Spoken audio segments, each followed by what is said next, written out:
ചേന്ത്രാപിന്നി മണ്ഡലം കോൺഗ്രസ് കമ്മിറ്റിയുടെ നേതൃത്വത്തിൽ രാപ്പകൽ സമരം നടത്തി. എടത്തിരുത്തി ഗ്രാമപഞ്ചായത്തിൽ വികസന മുരടിപ്പ് ആരോപിച്ചായിരുന്നു സമരം. ചേന്ത്രാപിന്നി സെന്ററിൽ നടത്തിയ രാപ്പകൽ സമരം KPCC working president TN Prathapan ഉദ്ഘാടനം ചെയ്തു. ഈ നാട്ടിൽ പ്രത്യേകിച്ചും എടത്തിരുത്തി ഗ്രാമപഞ്ചായത്തിൽ ഏകദേശം 110ഓളം റോഡുകളുണ്ട്. 110ഓളം ഗ്രാമീണ റോഡുകളുണ്ട്.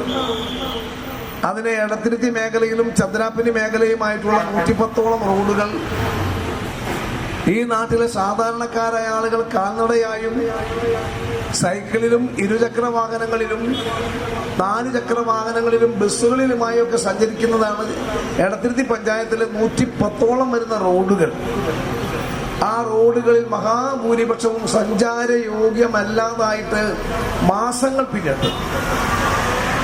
കേന്ദ്ര ഗവൺമെന്റ് ജൽജീവൻ പദ്ധതിക്ക് വേണ്ടി റോഡുകൾ പൊളിച്ചിട്ടപ്പോൾ ആ റോഡുകൾ നന്നാക്കുന്നതിനും റീടാറിംഗ് നടത്തുന്നതിന് 6 കോടി രൂപ എടത്തിരുത്തി ഗ്രാമപഞ്ചായത്തിന്റെ അക്കൗണ്ടിൽ പഞ്ചായത്ത് സെക്രട്ടറിയും പ്രസിഡന്റും കൂടി വിനിമയം ചെയ്യേണ്ട അക്കൗണ്ടിൽ 6 കോടി രൂപ നിക്ഷേപിച്ചിട്ടുണ്ട്.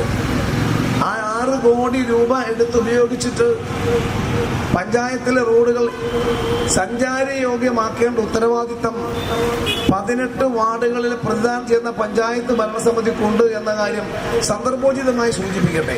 മണ്ഡലം കമ്മിറ്റി പ്രസിഡന്റ് PD സജീവ് അധ്യക്ഷത വഹിച്ചു. സമാപന സമ്മേളനം മുൻ DCC പ്രസിഡന്റ് ജോസ് വള്ളൂർ ഉദ്ഘാടനം ചെയ്തു.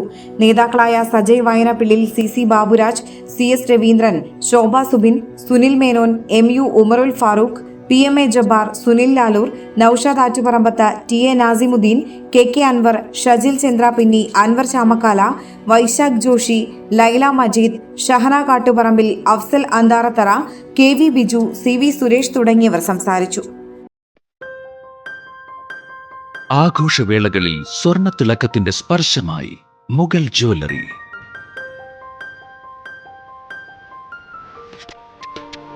അന്താരാഷ്ട്ര ഗുണനിലവാരമുള്ള BIS 916 സ്വർണ്ണാഭരണങ്ങൾ മാത്രം വിൽക്കുന്ന തൃപ്രയാറിലെ ഏക ജ്വല്ലറി മുഗൾ ജ്വല്ലറി. ഏറ്റവും പുതിയ മോഡലുകൾ, ഏറ്റവും കൂടുതൽ സ്റ്റോക്ക്, ഏറ്റവും കുറഞ്ഞ പണിക്കൂലി. വിവാഹ പാർട്ടികൾക്ക് ഹോൾസെയിൽ വിലയിൽ സ്വർണ്ണാഭരണങ്ങൾ നൽകുന്നു. കേരള, കൽക്കട്ട, സിംഗപ്പൂർ, അറേബ്യ തുടങ്ങി ലോകോത്തര ഡിസൈനുകളുടെ വൈവിധ്യമാർന്ന സമന്വയം. സ്വർണ്ണ സൗന്ദര്യത്തിന്റെ രാജചിഹ്നം Mughal jewellery, NH17 road, Triprayar. You're watching True Line News.